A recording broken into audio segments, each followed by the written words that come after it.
Hello JNV सैनिक RMS aspirants. अगर आप किसी भी एंट्रेंस एग्जाम की तैयारी कर रहे हैं नाइन्थ के लिए, तो मैथ्स में सबसे इंपॉर्टेंट होते हैं फॉर्मूलाज। अगर आपको फॉर्मूलाज याद है तो अच्छे से आप पेपर में फॉर्मूला रिकॉल कर पाएंगे और सवाल सॉल्व कर पाएंगे। तो चलिए, आपके लिए काम मैं इजी बना देती हूँ। आज की इस 10 मिनट की क्लास में आप अपने पूरे मैथ के जितने भी इंपॉर्टेंट चैप्टर्स हैं उन सबके फॉर्मूला सीखेंगे, रिवाइज करेंगे।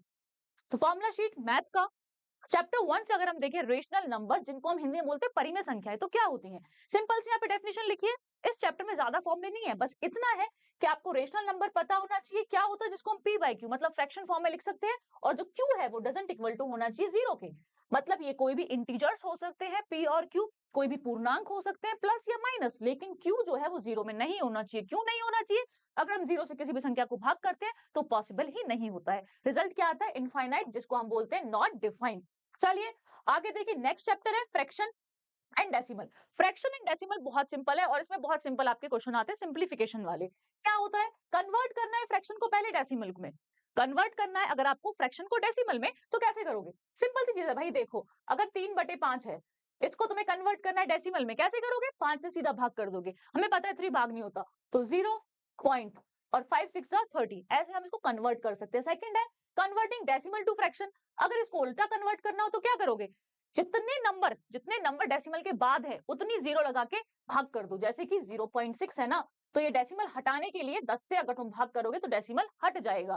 फिर फर्दर देखोगे, हमेशा सिंपलेस्ट फॉर्म में हम लिखते हैं, ये भी याद रखना। अगर इनके बीच में कोई भी कॉमन फैक्टर है तो वो सही नहीं है, हमें इनके बीच के कॉमन फैक्टर को हटाना है। इनके बीच में जिनका कॉमन फैक्टर होना चाहिए वो 1 होना चाहिए। अगर हम किसी भी फ्रैक्शन को सिंपलेस्ट फॉर्म में लिखें, किसी भी भिन्न को सरलतम रूप में, तभी कहा जाता है जब दोनों का कॉमन फैक्टर क्या होता है? 1 होता है। तो इसको हम काटेंगे 3 पे और ये 5 पे, 3/5। देखो फिर से वही आ गया। तो ये सिंपल सिंपल से फॉर्मूला है। टर्मिनेटिंग डेसिमल क्या होता है? जो कि डेसिमल एक पॉइंट के बाद रुक जाता है। जैसे था ना 0.6 रुक गया, 6 पे पूरा डिवाइड हो गया। अगर कुछ इस तरीके से हो 1/3, कोई नंबर है 1/3, तो क्या ये टर्मिनेटिंग है नॉन टर्मिनेटिंग है? फ्रैक्शन में तो लिखा हुआ है, अभी भिन्न में है, भिन्न रूप में लिखा है, लेकिन इसको डिवाइड करके देखोगे तो 0.3333 आता चला जाएगा, कभी पूरा डिवाइड नहीं होगा। तो ऐसे इनको हम बोलते हैं नॉन टर्मिनेटिंग, इसको हम बोलते हैं टर्मिनेटिंग। मतलब शांत दशमलव प्रसार जो टर्मिनेट हो जाए, अशांत मतलब जो कि चलता ही चला जाए। और अगर एक ही नंबर रिपीट हो रहा है तो इसको हम बोलते हैं रिपीटेटिव टर्मिनेटिंग डेसिमल नंबर्स।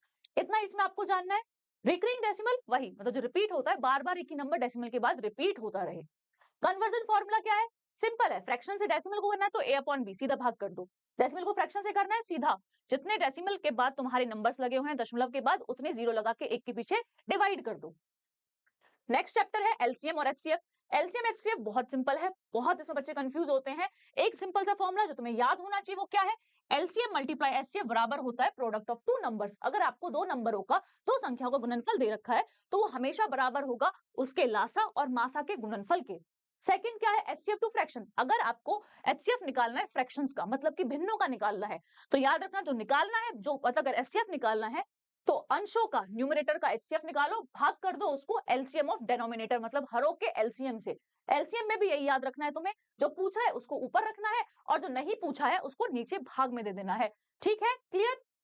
चलिए, इसके बाद है square and square root. Square square root में आपको ज्यादा टेंशन लेने की जरूरत नहीं है, इसमें ज्यादा कुछ आपको करना भी नहीं है। क्या करना है? बस आपको पहले 20 परफेक्ट स्क्वायर नंबर्स, जिनको हम बोलते हैं पूर्ण वर्ग संख्याएं, याद होनी चाहिए। जैसे कि एक एकम 1, 2 दूनी 4, 3 तिया 9, 4 चौक 16, ये वाले जो नंबर्स होते हैं, मतलब जिनका एक परफेक्ट स्क्वायर एग्जिस्ट करता है, वो हमें याद करना है। क्यूब एंड क्यूब रूट में भी पहले कम से कम 20 नंबर्स आप याद कर लो, आपका चैप्टर ये सॉर्टेड है।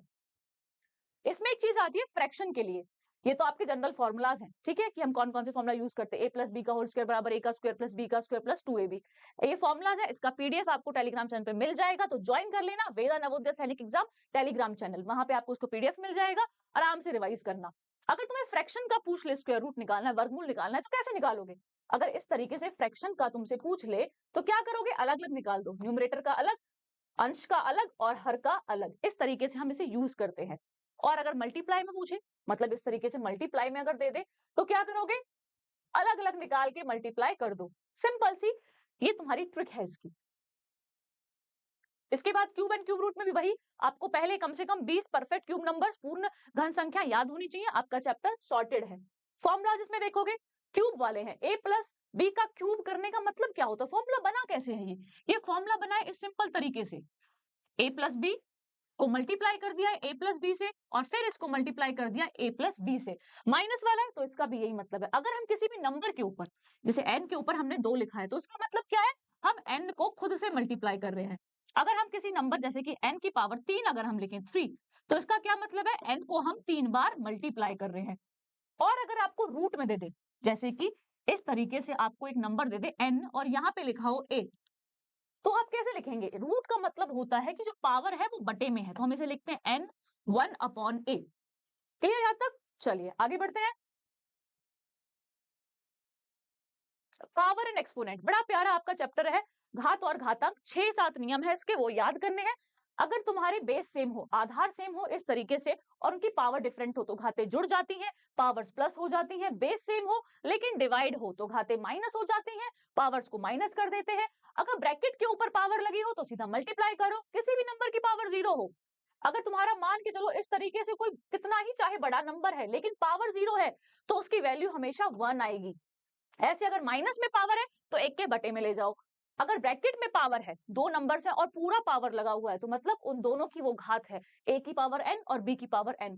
रेशियो प्रोपोर्शन में क्या है, 2 चीजें हैं। एक होता है डायरेक्ट प्रोपोर्शन जिसको हम बोलते हैं प्रत्यक्ष समानुपात, ठीक है। एक होता है तुम्हारा इनवर्स प्रोपोर्शन, व्युत्क्रम समानुपात। क्या होता है, अगर एक चीज बढ़े और दूसरी बढ़ जाए तो उसको हम बोलते हैं डायरेक्ट है, और अगर एक चीज बढ़ रही है और दूसरी घट जाए, ठीक है, उल्टा हो जाए, तो हम उसको बोलते हैं इनवर्स है, व्युत्क्रम समानुपात है। इसमें आपका टाइम एंड वर्क वाला एक चैप्टर है, बड़ा सिंपल सा है। वो क्या है, देखो, अगर कोई ए व्यक्ति है, वो कोई काम करता है x दिन में, तो उसका एक दिन का काम क्या होगा, 1/x। एक सिंपल फॉर्मूला है, यहाँ पे लिख रही हूँ, उसे याद करना कि टोटल वर्क जो होता है आपका, कुल कार्य जो आपका होता है, वो हमेशा बराबर होता है जितने आपके आदमी उस कार्य को कर रहे हैं। मैन, वुमेन भी हो सकती है, चिल्ड्रन भी हो सकते हैं, और उनकी एफिशिएंसी कितनी है। एफिशिएंसी मतलब क्षमता। जैसे कि आप लोग हैं, अगर आप, एक बच्चा एक दिन में 10 घंटे पढ़ सकता है, तो 10 घंटे पढ़ना उसकी क्षमता है, एफिशिएंसी है। और अगर कोई दूसरा बच्चा है, वो एक दिन में 4 घंटे ही पढ़ सकता है, तो वो उसकी एफिशिएंसी, क्षमता है। उसको आपको मल्टीप्लाई करना होगा और आपका टोटल वर्क निकलेगा। एक सिंपल फॉर्मूला क्या होगा, जो आपको वेरियस नंबर ऑफ मैन दे दे, कि एक जगह दे दिया कि 15 लोग मिलकर 10 दिन में इतना काम करते हैं, तो बताओ 10 लोग मिलकर 15 दिन में कितना काम करेंगे। उल्टा कर दे चीजों को, मतलब ज्यादा नंबर में दे, तो M1 D1 H1 E1। E1 का मतलब है एफिशिएंसी, H1 का मतलब है घंटे, D1 का मतलब है दिन, और M1 का मतलब है मैन, कितने आदमी हैं। ये नहीं कि मैन दिखा हो तभी लगाओगे, वो मैन दे रखा है सवाल में तो भी लगा देना है। बराबर होगा M2 D2 H2 E2 और W2 के। ये क्या है, दूसरी कंडीशन। सवाल में कंडीशन देता है ना, पहली वाली कंडीशन में M1 D1 मानना, दूसरी वाली कंडीशन में M2 D2 मानना। उसके बाद है स्पीड, डिस्टेंस, टाइम, चाल, दूरी और समय। एक सूत्र है सिंपल सा, स्पीड बराबर होती है डिस्टेंस अपॉन टाइम। बस इतना सूत्र है इसका। और कैसे याद करना है, डिस्टेंस पूछेगा तो डिस्टेंस को अकेला करना, टाइम को मल्टीप्लाई, टाइम पूछे तो टाइम को उधर ले जाना, स्पीड से डिवाइड कर देना। तो एक फॉर्मूले से तीनों फॉर्मूले बनते हैं जो यहाँ पर लिखे हुए हैं। यूनिट कन्वर्जन बहुत इंपॉर्टेंट है। कैसे, अगर तुम्हें किलोमीटर प्रति घंटे में दी हुई है स्पीड और मीटर में निकालनी होगी, तो कैसे करोगे। तुम्हें पता है 1 किलोमीटर में बराबर होते हैं 1000 मीटर्स। तो मुझे यहां से क्या कोई बता सकता है कि 1 मीटर में कितने किलोमीटर होंगे। मतलब इस मीटर को अकेला करना है, जैसे अकेला करना हो तो ये इधर भाग में जाएगा। इक्वल टू में साइन चेंज होते हैं, जैसे कि अगर बीच में इक्वल टू लगा है, यहाँ कोई चीज प्लस की है तो इधर जाके माइनस की होगी, यहाँ कोई चीज मल्टीप्लाई में है तो इधर जाकर डिवाइड में होगी, और वाइसे वर्सा, अगर डिवाइड में है तो इधर जाके मल्टीप्लाई हो जाएगी। सिंपल से आपके फॉर्मूले हैं, और आप इसे सीधा भी याद कर सकते हैं। ट्रिक क्या है कि किलोमीटर से मीटर बनाना है। मीटर हमें पता है छोटा होता है ना, नापोगे तो किलोमीटर बहुत लंबी डिस्टेंस है, मीटर छोटी सी है, तो तुम छोटा बना रहे हो, 5 लेके आ रहे हो इधर, है ना, और मीटर से किलोमीटर लेके जा रहे हो, बड़ा डिस्टेंस में कवर कर रहे हो, तो 18/5 से मल्टीप्लाई करोगे। ये चीज याद रखना। अब एक बोट और स्ट्रीम का कंसेप्ट आता है। अगर तुम धारा के साथ साथ चलोगे, मतलब पानी की डायरेक्शन में चलोगे, तुम्हारी स्पीड होती है प्लस, क्योंकि पानी भी पुल करता है ना अपनी साइड। और अगर तुम पानी के विपरीत चलोगे तो स्पीड होती है माइनस, क्योंकि जो पानी है वो अपनी साइड पुल करेगा, तुम अपोजिट डायरेक्शन में जा रहे हो। तो इससे हम निकालते हैं बोट एंड स्ट्रीम वाले कंसेप्ट। इसके बाद तुम्हारा एक कंसेप्ट आता है इसमें रिलेटिव स्पीड का। अगर दो एक साथ चल रही हैं चीजें एक ही डायरेक्शन में, तो हमेशा स्पीड माइनस होती है। रिलेटिव स्पीड, अगर तुम्हारी सेम डायरेक्शन है, सापेक्ष चाल हम इसे बोलते हैं, तो तुम्हारी स्पीड को हम माइनस करते हैं, S1 माइनस S2, और इसको रखते हैं मोड में। मोड का क्या मतलब है कि अंदर अगर रिजल्ट माइनस भी आएगा ना, नेगेटिव भी आएगा, तो हमेशा तुम्हें पॉजिटिव वैल्यू लेनी है। चाल, स्पीड कभी भी नेगेटिव नहीं हो सकती। इसके बाद अगर तुम्हारी रिलेटिव स्पीड है और वो डिफरेंट डायरेक्शन में है, मतलब एक इधर जा रहा है और एक इधर से आ रहा है, डिफरेंट डायरेक्शन है। तो डिफरेंट डायरेक्शन का सिंपल सा फॉर्मूला है, क्या है? तुम स्पीड को प्लस कर दो, एक इधर से जा रहा है इधर से जा रहा है, जल्दी मिल जाएंगे ना, तो प्लस करना है। ट्रेन वाले कंसेप्ट यहाँ पे लिखे हुए हैं। अगर एक टाइम क्रॉस करने के लिए एक आदमी को, मैन को, तो फॉर्मूला है length upon length of train upon relative speed. क्यों? आदमी तो सीधा खड़ा है, ट्रेन कैसे क्रॉस करेगी? ऐसे क्रॉस करेगी ना, तो यहां से एंटर होगा और जब तक लास्ट बोगी क्रॉस नहीं कर देगी तो वो हमारा डिस्टेंस होगा। तो हमेशा लेंथ ऑफ ट्रेन को हम यहाँ पर डिस्टेंस लेते हैं, दूरी लेते हैं। इसके बाद है profit and loss. Profit loss, लाभ हानि। अगर तुम्हारा बेचने वाला मूल्य, सेलिंग प्राइस जिसपे तुम किसी चीज को बेचते हो, कॉस्ट प्राइस खरीदने वाले मूल्य से ज्यादा है, तो सीधी बात है तुमने 100 रुपए में खरीदा 200 में बेच दिया, तो क्या हो गया? लाभ हो गया, प्रॉफिट हो गया। और क्लियर सी बात है ये। और अगर तुमसे पूछे कि भाई तुमने 200 में खरीदा और 100 में बेच दिया, मतलब ज्यादा में खरीदा कम में बेचा, अगर तुम्हारा कॉस्ट प्राइस ज्यादा है सेलिंग प्राइस से, तो तुम्हारा लॉस होता है। मार्क प्राइस क्या होता है? जो हम मार्क करते हैं प्राइस ना, अंकित मूल्य एमआरपी, उसको मार्क प्राइस लिखते हैं। डिस्काउंट क्या होता है? जो मार्क प्राइस में हम कम करते हैं वैल्यू। डिस्काउंट हम देते हैं ना, मान के चलो 15% डिस्काउंट दे दिया, तो वो क्या है? डिस्काउंट परसेंटेज है तुम्हारा। ये कुछ फॉर्मुलेस लिखे हैं यहाँ पे। प्रॉफिट क्या होगा? प्रॉफिट सिंपल सा है, जब सेलिंग प्राइस ज्यादा होगा तो उसमें से कॉस्ट प्राइस निकालेंगे, प्रॉफिट बचेगा। प्रॉफिट परसेंट याद रखना, प्रॉफिट परसेंट हो लॉस परसेंट हो, कभी भी परसेंट निकालना हो, लाभ प्रतिशत हानि प्रतिशत हमेशा क्रय मूल्य पर निकलता है, कॉस्ट प्राइस पर निकलता है, क्योंकि तुम अपने लिए लाभ और हानि देख रहे हो। जब तक तुम्हें ना बोला जाए, अगर वो कह रहा है कि सेलिंग प्राइस पे निकालो, तो भाई वो सामने से कह रहा है कि सेलिंग प्राइस पे निकालो, तो सेलिंग प्राइस यूज करना है, वरना सीधा कॉस्ट प्राइस यूज करना है। अब आता है सिंपल इंटरेस्ट और कंपाउंड इंटरेस्ट। सिंपल इंटरेस्ट का सिंपल फॉर्मूला है P multiply R multiply T upon 100। क्या है? P multiply R multiply T upon 100, ये लिखा हुआ। प्रिंसिपल, जो आपने पैसा उधार दिया है, रेट कितनी परसेंट पे दिया है, टाइम कितने समय के लिए दिया है, डिवाइड कर दो 100 से। अमाउंट क्या होता है? मिश्रधन, जो एक पूरे समय के बाद आपने किसी को ब्याज पे पैसा दे दिया, तो कितना वापस मिलेगा? एक तो जो आपका प्रिंसिपल अमाउंट जो पैसा दिया था, और प्लस में जो उसका ब्याज है। और ये तीन फॉर्मूले यहीं से डिराइव किए गए हैं, हम इसे सिंपली डिवाइड कर सकते हो। अब है कंपाउंड इंटरेस्ट। कंपाउंड इंटरेस्ट क्या होता है? ब्याज पर भी ब्याज लगना। सिंपल इंटरेस्ट क्या होता है? लगातार सेम लगता रहता है मूलधन पे। इसमें क्या है कि अगर एक साल में तुमने एक ब्याज लगा, ठीक है, उसके ऊपर दूसरे साल के लिए जो तुम्हारा ब्याज लगेगा, कंपाउंड इंटरेस्ट लगेगा, वो मूलधन पे भी लगेगा और उस इंटरेस्ट पे भी, उस ब्याज पे भी लगेगा। इसलिए हम इसे बोलते हैं इंटरेस्ट ऑफ इंटरेस्ट। फॉर्मूला क्या है? अमाउंट मतलब मिश्रधन बराबर है P 1 प्लस R अपॉन 100 की पावर T। कितने टाइम के लिए दिया है? CI कैसे निकालोगे? हमें पता है, अमाउंट है जो मिश्रधन है बराबर होता है मूलधन और प्लस में जो ब्याज। तो ब्याज चाहिए तो अमाउंट को इधर ले आओ, अमाउंट के इधर प्रिंसिपल को ले आओ जो तुमने दिया है मूलधन। तो यहां से तुम ये फॉर्मूला बनाओगे। हाफ ईयरली क्वार्टरली का क्या मतलब है? हाफ ईयरली मतलब तुम्हें साल में अब 2 बार पैसा मिलेगा, तो टाइम को दुगना कर दो। लेकिन दर हमेशा, रेट हमेशा वार्षिक रूप से लगती है, इसलिए उसके आधा करना पड़ेगा। क्वार्टरली मतलब तुम्हें साल में 4 बार पैसा मिलेगा, तो टाइम को 4 गुना कर दो। लेकिन दर हमेशा वार्षिक लगती है, रेट हमेशा ईयरली लगती है, तो उसको 4 से तुम्हें डिवाइड करना पड़ेगा। फैक्टराइजेशन के इंपॉर्टेंट फॉर्मूला है, अलजेब्रिक आइडेंटिटी है, सारी लिखी हुई है, बस यही याद करनी है, इनफ है। a प्लस बी का whole square equal to a का स्क्वायर प्लस b का square plus 2ab, a square minus b square a का square minus 2ab plus b का स्क्वायर। सिंपल सिंपल सी तुम्हारी आइडेंटिटी है, हमने बहुत बार पढ़ी है और ये याद करनी है आपको।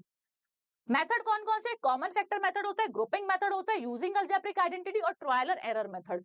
इसका क्या मतलब है? कॉमन फैक्टर, जैसे कि तुम्हें कोई नंबर लिखा है, यहाँ पे 4x लिखा है, प्लस में यहाँ पे लिखा है 5y, तो क्या इसका तुम गुणनखंड कर सकते हो, फैक्टराइजेशन कर सकते हो? नहीं कर सकते। ये एक अलग नंबर है, ये एक अलग नंबर है, कुछ भी कॉमन नहीं है। लेकिन इसकी जगह पे अगर मैं लिख दूं 4x प्लस में 16y, तो कर सकते हैं हम। क्यों? क्योंकि मुझे पता है यहाँ से मैं 4 कॉमन लूंगी तो यहाँ x बचेगा, यहाँ से भी मुझे पता है कि 16 4 चौक 16 होता है, 4 बाहर लिया तो 4y बचेगा। तो इस तरीके से हम यूज करते हैं। ग्रुपिंग मेथड में बस ग्रुप बनाते हैं। लीनियर इक्वेशन मतलब रैखिक समीकरण, जो तुम्हारा 14वां चैप्टर है वेदा की बुक के हिसाब से। अगर बुक नहीं खरीदी है तो खरीद लो। अगर तुम्हें 9th एंट्रेंस एग्जाम निकालना है, एज पर तुम्हें आरएमएस में भी अगर जाना है, तो भी तुम बुक खरीद सकते हो, प्रैक्टिस क्वेश्चंस कर सकते हो वहां से।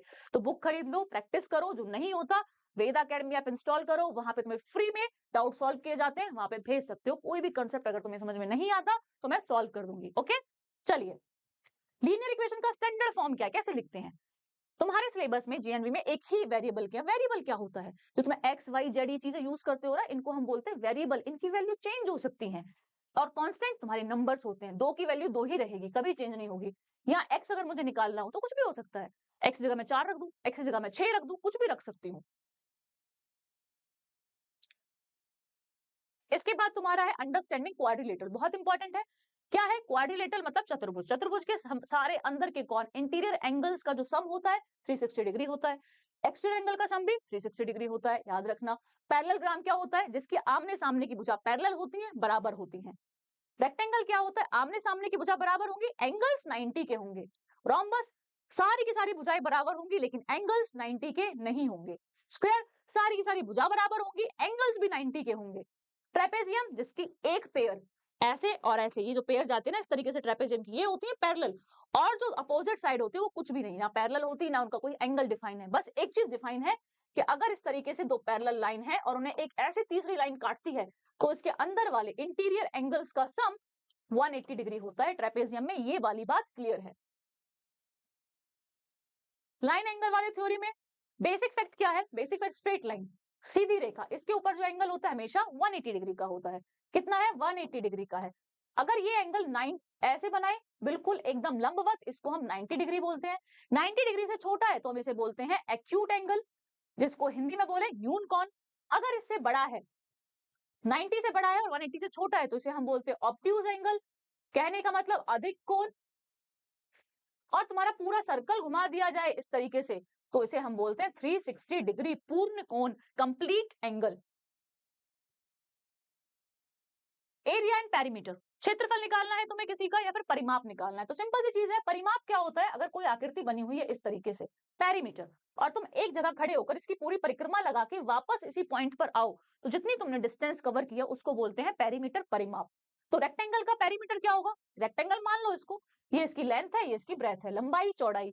तो तुम एक बार यहाँ लंबाई कवर करोगे, एक बार चौड़ाई, फिर लंबाई, फिर चौड़ाई। इसलिए रेक्टेंगल का जो पेरीमीटर है, लेंथ प्लस में ब्रेथ मल्टीप्लाई में 2, मतलब लंबाई प्लस चौड़ाई को 2 से गुना करना पड़ेगा। एरिया क्या होता है? जितना उसने क्षेत्र कवर कर रखा है, ये वाला पोर्शन, इन दोनों के इनक्लोज जो एरिया है, जो क्षेत्रफल है, उसको हम एरिया बोलते हैं किसी भी आकृति का। तो इसका आकृति का क्षेत्रफल क्या है? लंबाई गुना में चौड़ाई। स्क्वायर का क्या होता है? साइड का स्क्वायर। पेरीमीटर हमें पता है स्क्वायर की सारी साइड बराबर होती है तो 4 मल्टीप्लाई साइड। ट्राइंगल का फॉर्मूला बड़ा सिंपल है एरिया का, जिसे हम त्रिभुज बोलते हैं। इसमें तुम ये जो तुम्हारा बेस है, जो सबसे नीचे वाली भुजा है, इस बेस को मल्टीप्लाई करना है हाइट से 1/2 के साथ। तो ये तुम्हारा सिंपल जनरल फॉर्मूला होता है एरिया ऑफ ट्राइंगल का, त्रिभुज के क्षेत्रफल का। इसके अलावा एक हेरोन्स फॉर्मूला होता है जिसे हम लिखते हैं under root s, s minus a, s minus b, s minus c. अगर ये बी है इसको ए लिख लो, इसको सी लिख लो, भुजाओं की लंबाई है ये, ठीक है। तो अगर तुम इन तीनों को जोड़ोगे तो बनता है परिमाप। एस, एस का आधा कर दो, परिमाप का आधा कर दो, उसको हम यहाँ पे हेरोन फॉर्मूला में बोलते हैं एस। एस क्या है? ए प्लस बी प्लस सी अपॉन 2। सर्कल का एरिया, वृत्त का एरिया पाई आर स्क्वायर, वृत्त की परिधि सर्कमफेरेंस 2 पाई आर होती है। सेक्टर का एंगल है theta upon 360 multiply pi r square. क्यों? क्योंकि ये तुम्हारा पूरा का पूरा एक सर्कल है, इसमें तुमने एक सेक्टर बना दिया, त्रिज्यखंड बना दिया। इसका क्षेत्रफल निकालना है इस एंगल से, इस थीटा से, तो कैसे निकालोगे? इस पूरे का पूरा कितना होता है? पाई आर स्क्वायर होता है। इसमें से तुमने भाग करा है क्या? 360 पूरे एंगल का थीटा, तो इसलिए हम लिखते हैं थीटा अपॉन 360 मल्टीप्लाई में pi r square. Parallelogram, parallelogram मतलब होता है तुम्हारा समानांतर चतुर्भुज। इस तरीके से अगर मैं समानांतर चतुर्भुज बनाऊं, ओके, समानांतर चतुर्भुज है ये, तो यहां से अगर तुम सीधा लंब इस पे डालते हो, इसको हम एच बोलते हैं, इसको हम बी बोलते हैं। तो इसका एरिया क्या होता है पैरेललोग्राम का? B multiply height, base multiply height. अगर तुम्हें रोम्बस का एरिया निकालना हो तो 1/2 मल्टीप्लाई करो डायगोनल, मतलब विकर्ण। और विकर्ण क्या होते हैं? विकर्ण हम बनाने का सिंपल जो तरीका है ना वो ये है बच्चों, कि तुम अगर इस पॉइंट से विकर्ण बना रहे हो तो इसके आजू बाजू वाले पॉइंट को छोड़कर सबसे मिला दो। इसका आजू बाजू एडजेसेंट पॉइंट छोड़ोगे तो कहाँ मिलेगा? यहाँ मिलेगा। तो इसको हम बोलते हैं विकर्ण है। क्या है? विकर्ण है। इस वाले पॉइंट में हम इन्हें छोड़ेंगे तो ये यहाँ मिल जाएगा। तो इसको अगर हम D1 लिख दें, इसको हम D2 लिख दें, और ये हमने एक रोम्बस बना दिया, समचतुर्भुज बना दिया। तो इसका क्षेत्रफल कैसे निकालोगे? 1/2 मल्टीप्लाई D1 मल्टीप्लाई D2। और पेरीमीटर तो याद रखना, सारी भुजाओं की लंबाई जोड़ दो, बस वही होता है पेरीमीटर, परिमाप। ट्रेपेजियम का 1/2 multiply sum of parallel side. जैसे कि अगर ये हमारा ट्रेपेजियम है, ये इसकी पैरेलल साइड है, मान लो इसकी लंबाई A है, इसकी लंबाई B है, तो इन दोनों की लंबाई को प्लस करो, 1/2 से मल्टीप्लाई करो और मल्टीप्लाई करो हाइट को, कितनी ऊंचाई तक ये जा रहा है। अगला आता है सरफेस एरिया एंड वॉल्यूम वाला चैप्टर आपका। इसमें आपके सिलेबस में मेंशन है कोन, कोन मेंशन नहीं है, क्यूब, क्यूबॉइड और सिलेंडर मेंशन है, घन, घनाभ और बेलन। वैसे मैंने यहाँ पे सारे फॉर्मूले लिखे हैं, सब आप याद कर सकते हैं। क्यूब क्या होता है? वॉल्यूम, आयतन। आयतन क्या होता है? कोई भी आकृति अपने अंदर कितनी चीज, कितनी क्वांटिटी होल्ड कर सकती है, उसे हम बोलते हैं वॉल्यूम। तो क्यूब का वॉल्यूम है ए का क्यूब। टोटल सरफेस एरिया, उसकी सारी की सारी सरफेस कितना एरिया कवर कर रही है। तो क्यूब अगर हम बनाएंगे, क्यूब अगर हम बनाए तो इस तरीके से हम क्यूब बनाते हैं। और तुम इसमें देखो कितनी टोटल आपके फेस हैं, 1 2 3 4 5 6। चार तो चारों भुजाएं, कमरा देखो अपना, एक ऊपर छत है, एक फ्लोर है और 4 दीवारें हैं, तो 6 फेस हैं। वो क्या है? एक क्यूब टाइप है। जब लंबाई बराबर हो, लंबाई बराबर नहीं हो तो घनाभ बन जाता है। तो इसमें तुम्हारा क्षेत्रफल क्या होगा? सरफेस एरिया क्या होगा? टोटल। तो सारी भुजाओं का क्षेत्रफल मल्टीप्लाई कर दो, 6 ए का स्क्वायर। लेटरल मतलब ऊपर छत छोड़ दो, फ्लोर छोड़ दो, 4 ए का स्क्वायर। क्यूबॉइड पे आए तो क्यूबॉइड का वॉल्यूम सिंपल सा है, l multiply b multiply h. आयतन जिसे हम बोलते हैं, कुल पृष्ठ क्षेत्रफल है, सारी की सारी जितनी भी दीवारें हैं सबका क्षेत्रफल मल्टीप्लाई करके 2 से भाग कर दो, ठीक है। पास पृष्ठ क्षेत्रफल क्या होता है? 2h, जितनी लंबाई है तुम्हारी, और l प्लस बी। सिलेंडर क्या है? बेलन। बेलन क्या होता है? बेलन इस आकृति में होता है। ये क्या है? एक बेलन है। ये एक्स की त्रिज्या होती है, रेडियस जिसे हम बोलते हैं। तो अगर तुम इसे वॉल्यूम निकालोगे तो क्या फॉर्मूला है? पाई आर स्क्वायर अपॉन में पाई आर स्क्वायर मल्टीप्लाई में एच। कर्व सरफेस एरिया निकालोगे तो 2 pi r h. Total surface area 2 pi r h plus r. कौन कौन हमारा इस तरीके से होता है, ये तुम्हारी एक त्रिज्या है, ये तुम्हारी ऊंचाई है, और ये तुम्हारा है स्लैंट हाइट, जिसको हम बोलते हैं त्रियक ऊंचाई। वॉल्यूम निकालोगे तो 1/3 पाई आर स्क्वायर एच। पर surface area pi r l. Total surface area pi r r plus l. L कैसे निकालोगे? तो एल निकालने का सिंपल फॉर्मूला है आर का स्क्वायर प्लस एच का square in under root. Square मतलब गोला, तो गोले में एक ही चीज होती है, वो होती है त्रिज्या। तो इसका वॉल्यूम होता है 4/3 पाई आर का 3, और सरफेस एरिया गोला होता है, हर जगह से सेम दिखता है, तो इसका सिर्फ एक ही सरफेस एरिया होता है, टोटल सरफेस एरिया, जिसको लिखते हैं 4 पाई आर का स्क्वायर। बात है हेमिस्फीयर, आधा गोला। तो जो गोले का आयतन था, है ना, उसको भाग कर दो, 2/3 पाई आर की 3। कर्व सरफेस एरिया वही 2 पाई आर स्क्वायर, लेकिन इसका टोटल सरफेस एरिया बनेगा। एक टमाटर लेना घर पे, उसको ऐसे बीच से काट के देखना, सरफेस बन जाएगा, जो कटा है ना वो एक अलग सरफेस बन गया, सतह बन गई। तो इसलिए 3 पाई आर स्क्वायर होता है। ग्राफ में क्या है? अगर किसी पॉइंट को दिखाना है इस तरीके से, ये तुम्हारा एक्स एक्सिस वाई एक्सिस बनाओगे, तो यहाँ पे जो पॉइंट तुम्हारा दिखेगा, ये एक्स एक्सिस होता है, वाई एक्सिस होता है। तो ये पॉइंट जो एक्स से कितना ऊपर है और वाई से कितना हॉरिजॉन्टली दूर है, इसे हम बोलते हैं उस पॉइंट का लोकेशन। तो एक्स वाई होता है। एक्स एक्सिस क्या है? हॉरिजॉन्टल, जो आप लेटी हुई क्षैतिज जो आपकी होती है। वाई एक्सिस वर्टिकल, जो लंबवत खड़ी होती है। ऑरिजिन मूल बिंदु, जहां से स्टार्ट होता है उसको 0 0 लिखते हैं। क्वाड्रेंट, इसको हम प्रथम क्वाड्रेंट, प्रथम चतुर्थांश, इसको सेकंड, इसको थर्ड, इसको फोर्थ लिखते हैं। यहाँ पे एक्स वाई होता है, यहाँ वाई डैश, यहाँ एक्स डैश। यहाँ पे सारी एक्स की जो वैल्यूज होती है हमारी, वो पॉजिटिव में होती है, यहाँ पे हमारी नेगेटिव में होती है। अगर मैं 1 से लिखूं और यहाँ पे मेरी पॉजिटिव में होती है वाई की वैल्यू, यहाँ पे मेरी नेगेटिव में होती है। तो अगर तुम्हें पॉइंट निकालना है, अगर कोई भी चीज यहाँ फर्स्ट क्वाड्रेंट में लाई करती है, तो पॉजिटिव पॉजिटिव मतलब दोनों मान प्लस के होंगे। अगर कोई चीज यहाँ लाई कर रही है सेकंड में, तो देखो एक्स का मान इधर वाली लाइन पे आएगा, नेगेटिव आएगा, और वाई का मान आएगा पॉजिटिव। अगर तुम यहाँ देखो तो यहाँ दोनों नेगेटिव नेगेटिव आएगा, और यहाँ पे देखोगे तो तुम्हारा वाई नेगेटिव आएगा, एक्स तुम्हारा पॉजिटिव। तो इस तरीके से वैल्यूज निकालते हैं, यहाँ पर इनका सिंपल रूप में लिखा हुआ है। अब आते हैं स्टैटिक्स पर। स्टैटिक्स क्या होती है? सांख्यिकी।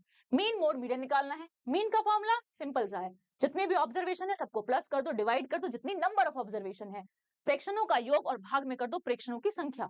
इसे लिखने का फॉर्मूला ये है। मीडियन, मीडियन होता है माध्यिका। माध्यिका को दो तरीके से निकालते हैं। नंबर ऑफ ऑब्जर्वेशन, आपके जितने आपने डाटा लिया है, अगर वो ऑड में है, विषम में है, सीधा n+2, n होता है नंबर, जितने तुम्हारी ऑब्जर्वेशन है, प्लस करो, भाग करो 2 से, और टीएच लगा दो टर्म। अगर इवन है तो इवन में तुम्हें n+2 का निकालना पड़ेगा टर्म, n+2 अपॉन में n/2 वाला टर्म निकालना पड़ेगा, n/2 प्लस वाला टर्म निकालना पड़ेगा। Sorry, correction. अगर तुम्हें मीडियन निकालना है, एक और चीज याद रखना, सारी ऑब्जर्वेशन को या तो असेंडिंग आरोही या फिर डिसेंडिंग अवरोही क्रम में तुम्हें अटैच करना है, अरेंज करना है, फिर काउंट करनी कितनी ऑब्जर्वेशन है। अगर ऑड है, विषम संख्या है, तो n+1 बटे में 2 करो, जो नंबर आएगा वो वाली टर्म तुम्हारी होगी मीडियन। और अगर तुम्हें इवन है, मतलब मान के चलो 10 ऑब्जर्वेशन है, तो क्या करना होगा, बीच कौन सी होगी, 5 और 6 दोनों को ऐड करना, 2 से भाग कर देना, मीडियन आ जाएगा माध्य का। मोड क्या होता है, मोड बहुत सिंपल है, अगर कोई भी चीज ज्यादा बार रिपीट हो रही है, बहुलक हम इसे हिंदी में बोलते हैं, मान के चलो एक डाटा है और उसमें 8 बार तुम्हारा 2 ही रिपीट हो गया, तो 2 क्या हो गया, बहुलक हो गया, रिपीट हो रहा है वो बार बार। इसके बाद है प्रोबेबिलिटी, जिसको हम बोलते हैं प्रायिकता। इसका तो सिंपल सा है, जो आपका डिजायर्ड है, मतलब जो पूछा गया है, नंबर ऑफ फेवरेबल आउटकम बटे में करना है टोटल नंबर ऑफ आउटकम। इस चैप्टर में एक ही चीज याद रखना कि किसी भी संख्या की प्रोबेबिलिटी, किसी भी घटना की प्रोबेबिलिटी 0 और 1 के बीच में होती है। अगर कोई घटना असंभव है, मतलब इम्पॉसिबल है, नहीं हो सकती, तो उसकी प्रोबेबिलिटी 0, प्रायिकता 0 होती है। और कोई अगर जो हमारी घटना निश्चित है कि कल सुबह सूरज उगेगा, निश्चित है, तो ये है 1, इसकी प्रोबेबिलिटी है 1।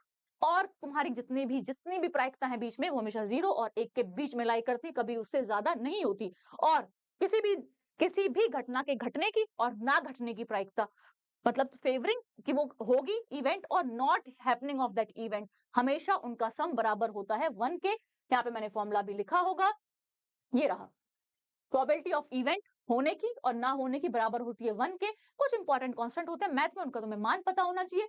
पाई को हम लिख सकते 3.14 या फिर 22/7, अपने सुविधा के अनुसार तुम इसे यूज कर सकते हो। ये तुम्हारी यहाँ पे मैंने टेबल भी बनाई हुई है, परफेक्ट स्क्वायर पूर्ण वर्ग संख्याओं की और परफेक्ट क्यूब पूर्ण घन संख्याओं की, तो याद करनी है।